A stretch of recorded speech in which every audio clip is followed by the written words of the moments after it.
some point it will change. I mean, I haven't seen anything that gives me that impression. They changed their formation. They play 3 at the back, same style.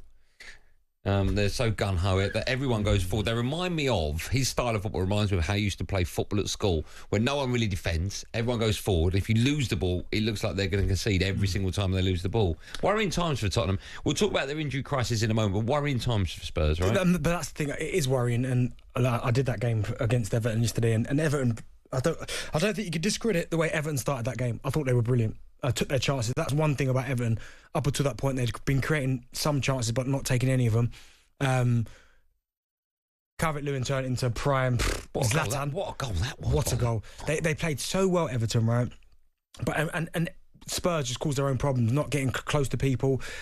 I think Ange's got to take a little bit of the blame for playing that 3 at the back when I think they had players on the pitch to go to a 4, but he tried something different, playing the same way. But they played the same way. It might have been 3 centre halves, but they played the same way. It was bizarre, and that surprised me because you're thinking you've tried a new system, but you've tried to play the same way when the players are not used to playing in this system. But again, I think he could do more. I think the players can certainly take ownership of their own performances because some of them are just way off it at the minute. But there's no way, and even though it's Spurs, even if it was Arsenal, I would still be saying the same thing.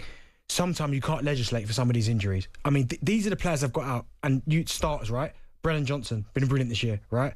Fraser Forster has been deputising. I know he's not a starter, but deputising, right? I know, but they've got Kinski in there. Okay, so I'll take him out, right? Okay. Yves Bissouma, starter. Yep. Vicario, the goalkeeper, starter. Udogie, starter. Yep. Christian Romero, starter. Van der Ven, starter. Bentancur, Solanke, Werner, and Odegaard. Well, I wouldn't put Werner in there. No, but Odegaard. All these players are missing. If you take that core of any team out of that core of player out of any team, you are going. If that happened to Arsenal, Arsenal would be in tatters. Decimated. Okay. While I agree with you, I think it's fair I balance it up a bit, right? Playing devil's advocate. Madison's a starter, Kulusevski's a starter, Son's a starter, Sarr's a starter. You could argue that Kinski's their number 1 goalkeeper now. You could argue that, right? Porro's a starter. The other players, Dragoson's a centre-back by trade, Davies is, depending on what side.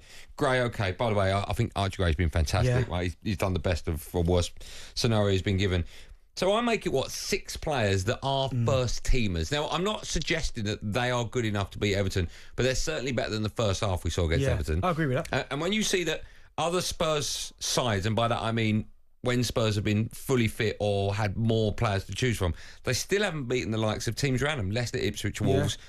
Of course, they've beaten Everton once, but they lost yesterday. Palace as well. So even when they've had a much better squad to choose from, they're still not winning the game. And that's where I say the players have to take ownership of their own performances, and they've been poor.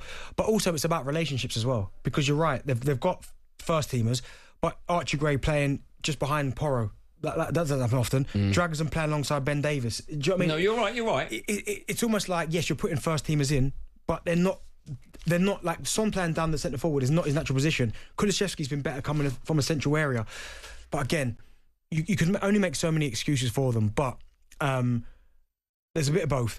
Spurs players were poor, didn't show up, and Everton were absolutely superb. They were. I thought Calvert-Lewin was brilliant. I thought Lindstrom was brilliant. I thought Idrissa Gueye was good. Njai, great goal. The second goal was fantastic. The little step over. Yeah. Decore, every single one of those players deserves a lot of credit because I thought they were brilliant. Okay, 2 questions to ask, then we can put it out to you lot out in Radio Land. 1, does Spurs stick with Postecoglou? Yes. Okay, the second one, are they in a relegation scrap? No, but not yet. No. Okay. I don't think so. talkSPORT Drive with Andy Goldstein. Monday to Friday afternoon from 4 on AM, on DAB, via the talkSPORT app and on your smart speaker. talkSPORT.